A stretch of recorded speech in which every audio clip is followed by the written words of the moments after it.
right. Good morning. Good morning. Good morning. Good morning. Welcome to No Bullshipping with Hope White. Oh my God. This week has been probably one of the toughest weeks for me since I've been in logistics and supply chain. But this show right here, I have been waiting for all week. The energy is about to be off the hook. I can't wait to bring up my next guest. He is none other than Rahmel Whatley of Truck and Hustle. And I'm so excited because Rahmel interviewed me back in 2020, July of 2020, I believe. And look how it has come full circle. Almost 2 years to the date. Now I'm interviewing Rahmel Whatley of Truck and Hustle. So let's bring Rahmel up. So because we want to get into this show today. What's up, Rahmel? Hope White, what's going on, miss? To what do I owe this great pleasure? Man, come on, man. You already know what this is, man. It's so good to see you. I'm so excited to be here. Yeah. I just love saying your name. I just love yelling Hope White. It's just the syllables, the two one-syllable names. Hope White. What's going on? I definitely need to trademark it and copyright it, huh? You do. And I'm ready to make history again. The last two times we connected, we made history on Truck and Hustle. So now it's time to make some history on No Bullshipping. With Hope White. I'm definitely game for that. So let's get it. You realize that it's almost it has been 2 years since you interviewed me? No, I don't. It's like the time goes so fast. Yeah. Every time I look back at time, it's like, wow, where did the time go? Yeah, so I just stopped counting. But yeah, it's been some time. But we've always stayed connected. So it seems like yesterday, but it has been some time. And I've seen your phenomenal growth. So congratulations on everything you're doing. Truck and Hustle has grown since then. Yes. So, I mean, it's just an amazing time for both of us. Thank you. I definitely owe a great deal of my success to you. And the Truck and Hustle family. Without that visibility there, taking us to the next platform, you definitely help with that. So I'm so eternally grateful to you. So anything you need, we're indebted to you. Thank you so much. Salute. Hope. Appreciate that. All right. So let's get into this because today's show is going to be just for you specifically. And I want to talk to you about journalism and logistics and supply chain and your journey as the CEO and founder of Truck and Hustle. So tell us a little bit, for those who are just watching, never heard of Rahmel Whatley, tell us who Rahmel Whatley is, your experience in the industry, and how Truck and Hustle came about. Yeah, all right. So first I'll touch on that word journalist. I don't know if I'm qualified to be called a journalist, yes, right? I don't know because there's a lot of people who, work really hard to get that distinction. And, I want to make sure that they're appreciated, but I appreciate that. Thank you, Hope. Okay. To give a little bit of background on Truck and Hustle. So myself personally, I've been in the industry for almost 20 years, believe it or not, right? I started in transportation and logistics at around 2022, like 22. I got my CDL, class A, and I quickly realized that truck driving was not for me. Because I just wasn't comfortable, right? So I respect drivers, fully, because me being behind the wheel myself, I quickly learned that I couldn't do it, right? I was able to drive. I did enough to pass the test and get the license. But just when I actually got out there on the road, I was like, man, this isn't me. And just, I'm not really mechanically inclined. I'm not really that guy. But for me, driving a truck at that time was a means to an end. I actually got my license through unemployment, right? Because I didn't have a job and there was an opportunity. I'm like reading the papers, like, what can I make some quick money just really fast and just tomorrow? Right? I don't have time. I didn't go to college, anything like that. So I was like, I don't have a degree to leverage.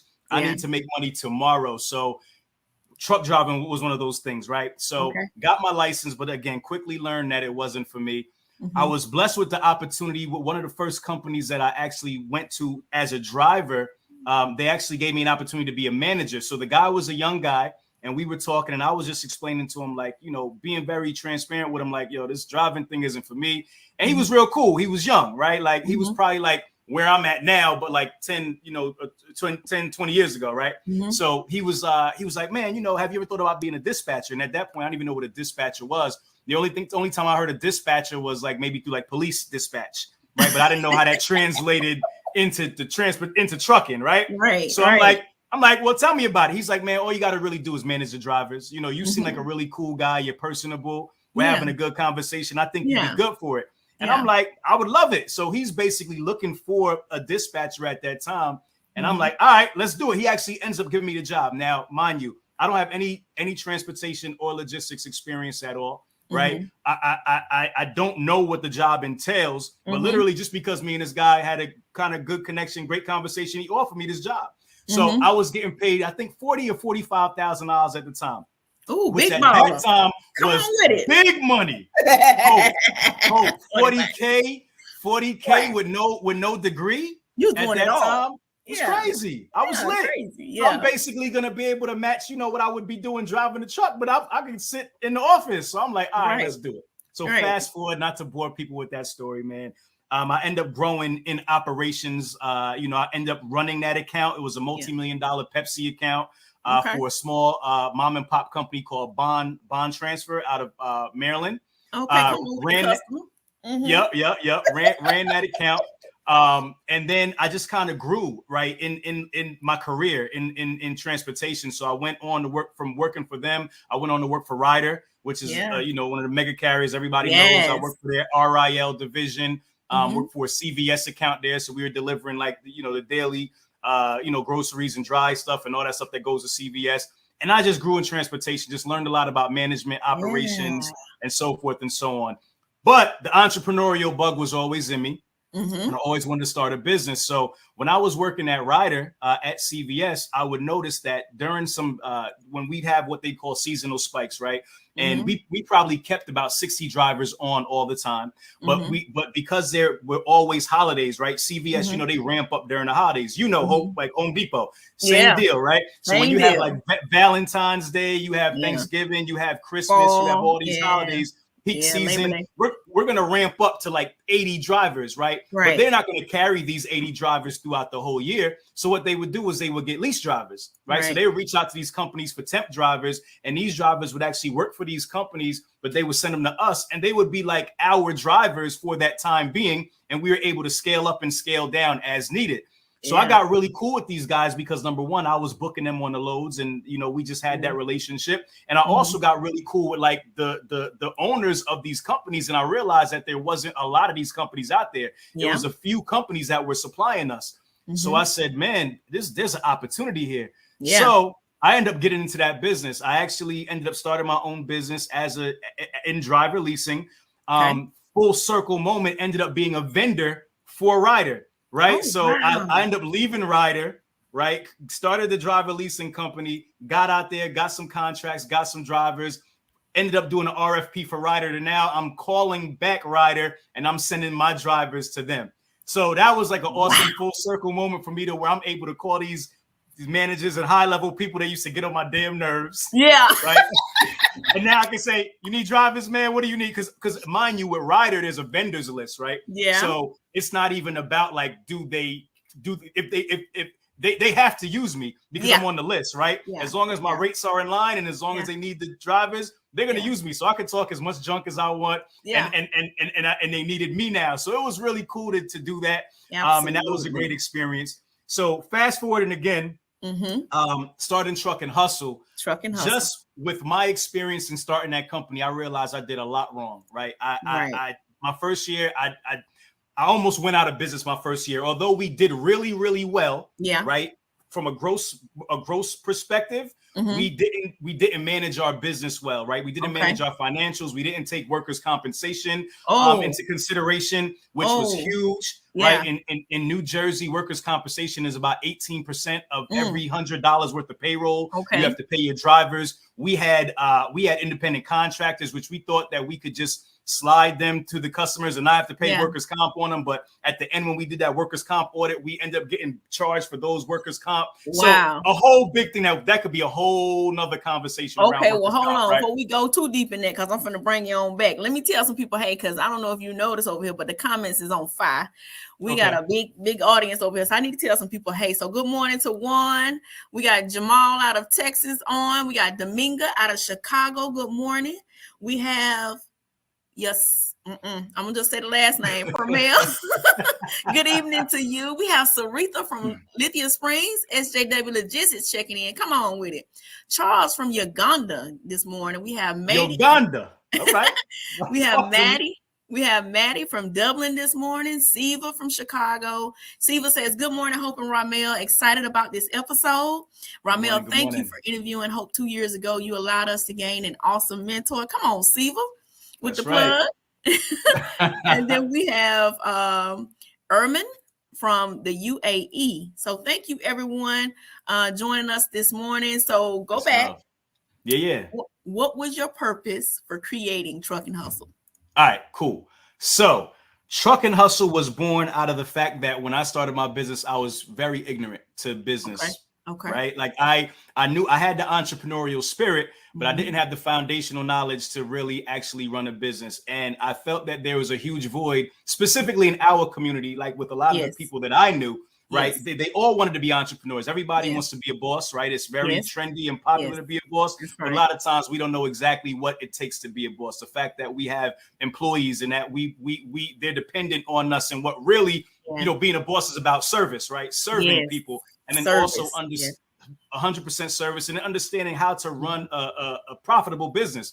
So starting Trucking Hustle, number one, I love the platform of podcasting because I always was a podcast listener. Before it became popular, I was, listening to podcasts when nobody was listening to podcasts, right? But most of the podcasts I would listen to were more so like on other business things like e-commerce and other different interests I had, just kind of like, gain general knowledge. But I never really saw anything for trucking, right? So I was like, man, like, is there any trucking podcasts out there? And I'm not going to lie, I found a few, but they just didn't resonate with me, Hope. They was bland, wasn't it? They had no bland. They had no salt and pepper on it. They were snoozers. They were snoozers. I'm driving, listening to the podcast, and I'm like, oh man, I'm nodding, right? Yeah. So I said, we gotta spice this up, man. I said, we gotta put a flavor on this thing. There's a lot of phenomenal people in this industry that I don't feel, I won't say have a voice, but there's not a platform to give them a voice where everybody could hear them, right? And hear all the wisdom and all the stories and all the inspiration and information they have to bring to the table. So I said, I want to do a podcast. And I wanted to start one just more so kind of like on like some, motivational type stuff. I was like, nah, that's corny. Yeah. But we gotta hook it to something. We gotta hook it to something that we can have a community. Trucking. Why not? I've been doing it all my life. Why not start in trucking? Why not focus on transportation, logistics? Why not focus on entrepreneurship and things that I love? Absolutely. So that's how Trucking Hustle was born. My very first episode, just to come full circle with this rider thing. My first episode, I interviewed a guy named Dante Dean, who was actually one of my drivers when I worked at Ryder, right? But he had went on to start his own business. He became an owner-operator. He was working for the ports in New Jersey. He's pulling containers. And I knew about that because we had stayed in touch. And I was like, man, I'd love to interview you and talk about that transition. So episode 1, I got on with Dante. Dante, vice versa, saw me transition from working as his dispatcher to starting my company. Right. So we both had that in common where we both saw each other's growth, saw each other's journey, and both saw that transition. So we discussed that on that very first episode. And that's just where everything was born. That's where it has been. So that's where it was born. Since episode 1, give or take, how many different logistics, transportations, or resources have you interviewed on Trucking Hustle? How many companies? Well, man, I mean, roughly about 150. Shut up. Right. 150. Isn't that crazy, Hope? Do you realize that? When I think about it, it's crazy because like when I go back into like the catalog and I look back and it's like, man, I remember like this, like it's just so weird, like because you just keep on moving week to week to week. You continue to create content. Keep going. And the awesome thing is, for the most part, I'm able to kind of stay connected to most of the people that I interview. And we've kind of built this like back end network, but obviously you can't talk to everybody like you want to because life continues to go on. Absolutely. Right. But I'm pretty much connected to everybody for the most part. And it's been I would say at least 150, if not more, entrepreneurs that we've interviewed from different verticals, different niches in transportation and logistics all across the nation. Man, it's amazing.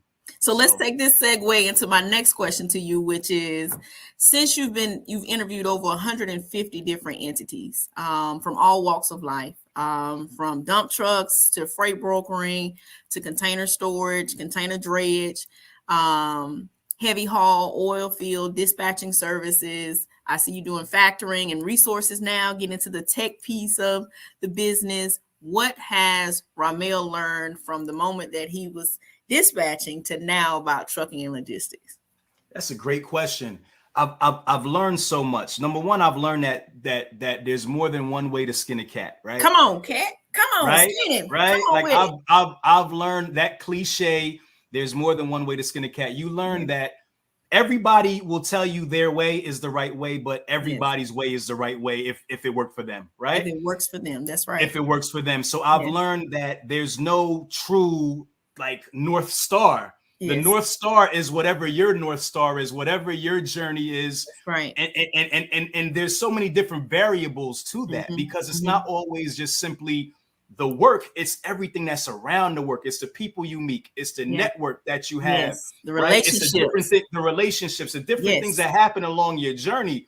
So all these things, you know, combined are what really, you know, is your journey, and there's no one way to do it. So just in talking to so much people, you'll realize that a lot of people have hard stances on how to do certain things. But I always say that the man who knows everything knows that he knows nothing at all. There you go. Right. And that's the truth, because I talk to so many people, I see so many different success stories. I can truly sit in my seat and say, yeah, that might have worked for you. And you might say that won't work for somebody else, but I got some receipts that said it did work for this person. Absolutely. So therefore you might want to rethink that, right? So I implore everybody to just run your own race and know that if you know, chew the meat and spit out the bones. Whatever doesn't work for you, spit it out. And what you can apply and implement into your business, do that, right? Use those resources, but don't think that somebody else's journey is yours, because we all have to run our own race. And that's the main thing that I've learned. I so value for that statement. I think that is very important in our community, understanding that your race is your race. Just pull from different bits and pieces, but ultimately you need to create your own path. So I value so much for that. I want to pivot here just a little bit, because I see a lot of vertical integration with Truck and Hustle. I've seen a complete about face. We went from focusing on the small businesses, the small entities, and then we went to going out into the community to some of these companies and entities that you've interviewed, showing what people actually do, what their companies are actually doing, that we're actually doing the work. And now I see conferences, I see global networks form. And talk about that vertical integration with Truck and Hustle. Yeah, I think it's just like the natural progression of just, you know, from being an entrepreneur and being a builder and somebody who just likes to try and do different things. And I'm a creative first. Like I used to be a rap artist, like back in the day. I don't rap anymore. Don't ask me to do no lyrics though. Maybe at the end of the show, I don't know about rap. So all I know at the end of the show, I'll give you a little something. But right, because of that creative bug that's inside of me, I'm always like thinking of new ideas. Right, I can't help myself. Like my wife always tells me, she's like, "You got to slow down and do one thing at a time." Right? Which is true. Like the person who chases many rabbits don't catch none. Right. So 100% focus on one, make sure you get it, and then move on. But moving forward, right? Like I just love just to be creative. So in starting Truck and Hustle, I see so many opportunities for different verticals. It's like it's a no-brainer for me. It's like we start with the audio podcast, right? Where we're talking virtually the way we're doing. And then it's like, man, how can we make this better? How can we take this to another level? The natural maturation of that for me is going there, sitting live. Number one, you get to build a bond with that person. You get to see it. You get to see it right there, and for some reason, passion. The conversation is a little bit different when you're sitting right in front of somebody, right? And then you get to know that person, so the bond is a little bit deeper, right? And it's just investing more in the aesthetic of the show, right? To where it's like we're there, we're on scene, we're on location. If you have a warehouse, you can see the pallets and everything right in the back, like it's there. We're on scene. So I felt just for longevity, long-term view, I wanted people to just be able to see that what we're investing into the show. And then just as we move into different verticals like merch, like people love Truck and Hustle. So you got to throw you a sweatshirt or a t-shirt, right? People want to meet in person. So we started the networking events. We started these resets, right? To where people can connect. So we're going all over the nation, connecting people. We did a brunch in Houston, Texas on August 28th. Over 400 people showed up. Crazy. Over 400 people pulled up. Right, network. It was a zoo in there. Anybody who was in there knows it was a zoo. You could barely move, and we had a huge space. Like the Yeah. space was huge, and you still couldn't move. Yeah. So right, so we see that there's that component that's missing, right? Being able to go to these different places and the individuals that are on the show being able to pull up with other people who are in the business. They could trade resources, trade secrets, do all that. Because there's nothing like just having a drink or having some dinner or you know, just relax and listen to some music with somebody that's gonna really make you get to know them. Like they say all the time in like corporate, they're like, you know, the best deals are made on the golf course, right? It's just the same type of thing.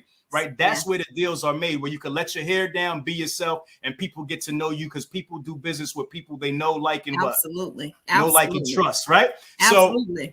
So basically, we started that. But then, for me, in my mind, it's like, all right, how do we plant our flag? Yeah. I need Truck and Hustle to plant the flag, right? Yeah. So for me, the only way to plant the flag is to do something that is consistent. On an annual basis, something that people can look forward to, something that will be able to bring all these different thoughts and all these different ideas together and under one roof. And that's where Freight Fest was born. So the reason why I called it Freight Fest is, number one, I was born in October. October 2nd is my birthday. So I'm a Libra. Are you a Libra? I am a Libra. Okay. Don't say anything bad about Libras because we're the best, right? So I am a Libra.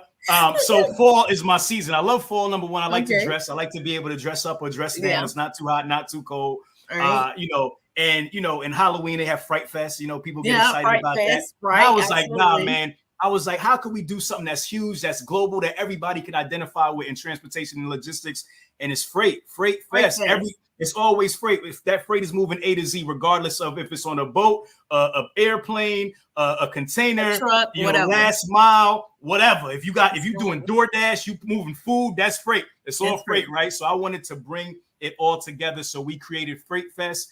And man, that's what it's going to be. It is going to be an extension of what Truck and Hustle is as a platform and a community. You'll be able to see all these different niches, all these different verticals under one roof. You'll be able to explore. It'll be like an exploratory of all these things. And at the same time, be able to still have the foundational components that every business need, right? Because regardless what vertical you need, we still have to talk about compliance. We still have to talk about finances. We still have to talk about factoring, insurance. These are the things that are going to be components of regardless marketing, right?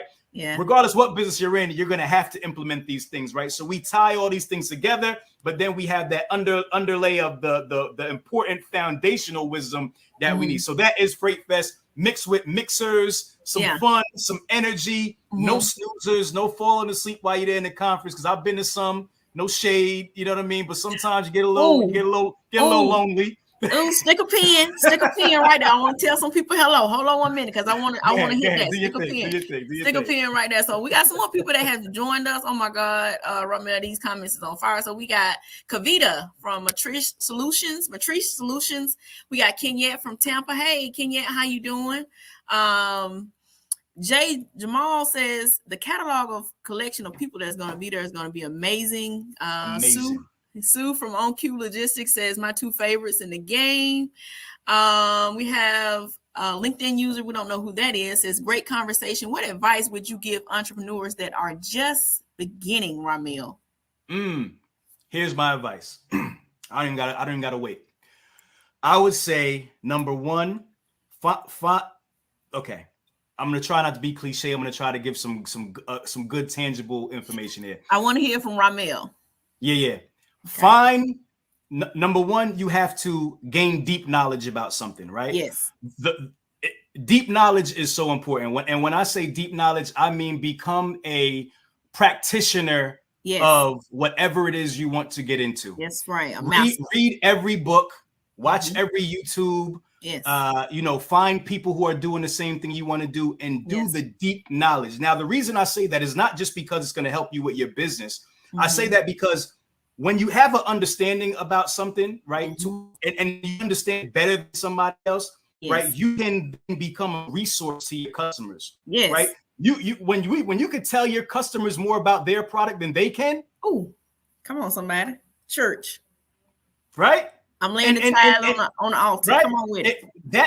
There's power in that. right? So if you take the time to gain that deep knowledge about whatever vertical you want to get into, really study and understand, look at the white papers, look at everything you can just to understand it, to be able to talk that talk. Yes. Because when you go into those rooms and you're able to talk that talk, people are going to look at you differently than everybody else who's selling something. At that point, you don't have to sell anymore. Come on. You know what I'm saying? You're not selling anymore. Good dope sells itself. Wait, we ain't selling no dope on No Bullshipping with Hope White. Bring it on back. He went back to his old days. Never, nah, that was never me. But listen, I'm quoting about is knowledge. Okay, that's right.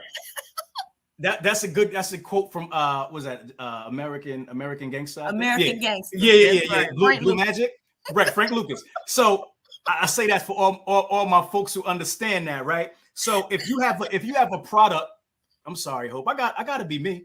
If you have I want you to be. That's what makes it good TV.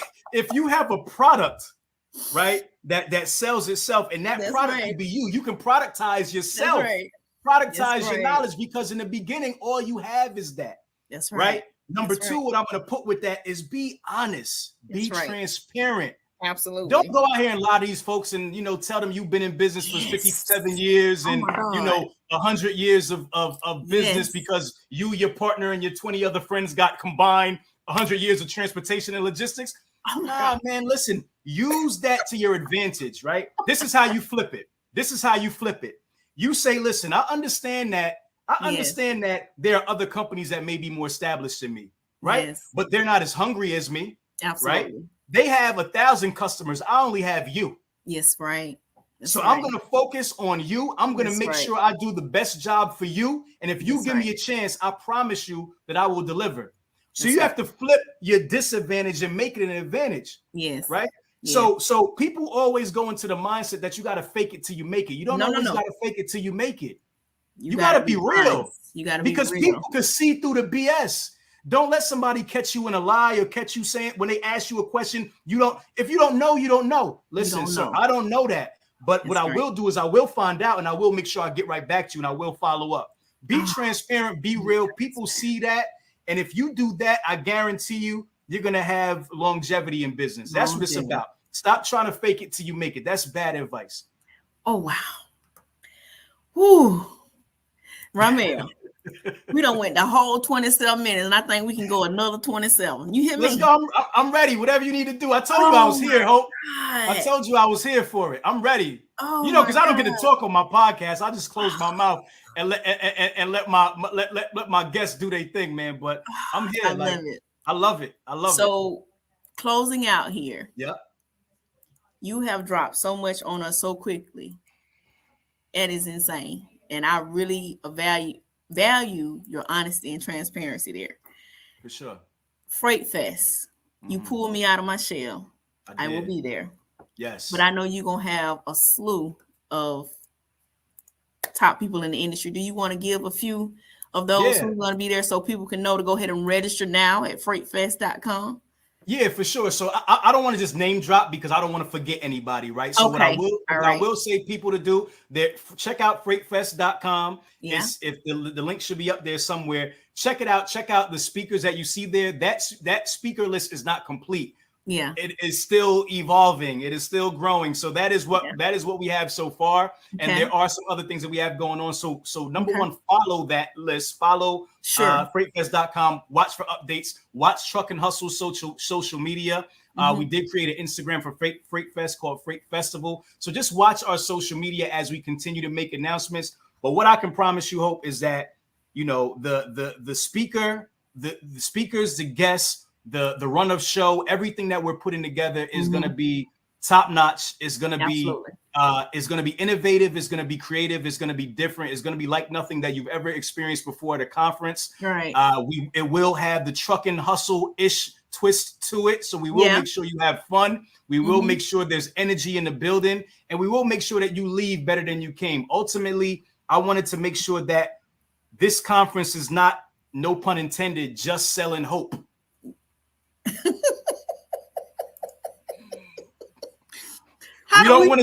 We just don't want to sell hope. No pun intended, right?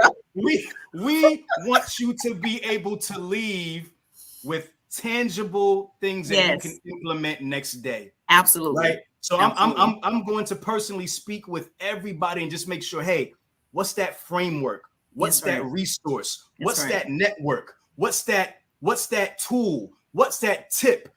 We have to make sure that is in our content, because too often people walk away from these opportunities with just not enough. They're not enough. That's right. They're not full enough. And I completely understand that people are spending their hard-earned money not only to attend, but to travel and so forth and so on. And we have to make sure that there's value given here, y'all. So that is the most important thing to me. Make sure that we give value, right? And make sure that you leave empowered, make sure you leave inspired, but you also leave with the tools to really go ahead and implement this information that you're going to get over this 3-day weekend. It's at the Royal Sonesta Galleria Hotel in Houston, Texas. Beautiful, beautiful location downtown, top notch. We got the top notch event planners, so the decor and all that is going to be off the hook. Man, we invested a lot in this, right? We invested a lot in making sure that this experience is dope for everybody. Absolutely. So we're not bringing anything half. Can I say ass? Can I have? Go ahead, half ass. You can say ass. Ass to the table. We know you're gonna bring it to the heat. Tell us how we can find Trucking Hustle. All right. What platform? Let me wrap it up. So one, go to freightfest.com right now. Register to get in. The early bird tickets end October 1st for hotel discounts, and then also early bird tickets. So do that right now, because October 1st is literally right around the corner. Do that. Go to freightfest.com. Check it out. For any and all things Truck and Hustle, we're on all platforms at Truck and Hustle. You go to our YouTube page, Truck, just how it's spelled there, Truck and Hustle. Go to our Instagram, TikTok. We're everywhere. You can't miss us. Just find us, like, share, comment, holla at us. And we can find you on Fox Soul too, right? Oh, Fox Soul, yeah. So you can find us also on Fox Soul. Shout to the good people at Fox Soul. We're also there for giving us that opportunity to be on their platform as well. You can find us on Fox Soul too, Truck and Hustle. Yeah, just everywhere. Truckandhustle.com. All right. Everywhere Truck and Hustle. We'll continue to keep on growing, motivating. Before I go, you know what I always got to say, Hope. If you smell something burning, it's only a desire. Everybody has that burning desire. That's why they listen to shows like yours. That's why they listen to shows like Truck and Hustle, because they wanna be better. They want to do more. They're not wasting their time scrolling through Instagram, liking and sharing. Nah, they here right now trying to gain some wisdom and some knowledge. So keep on doing what y'all doing. I love y'all, man. If you see me in the street, come give me a hug, holla at me. Let's take a picture. Let's do it. Hope, I love you. Thank you so much for everything you contributed to the platform. You are one of the biggest episodes ever on Truck and Hustle. I thank you so much and salute you for that. Keep on doing what you're doing. Keep on shining. And, we fam for life. All right. Well, you have a good day, Rahmel, and we'll talk soon. All right. Well, thank you so much for joining No Bullshipping with Hope White. That conversation was phenomenal. Definitely want to catch the recap on YouTube, LinkedIn, and Facebook. And y'all have a wonderful Friday. Until next time, talk to you soon.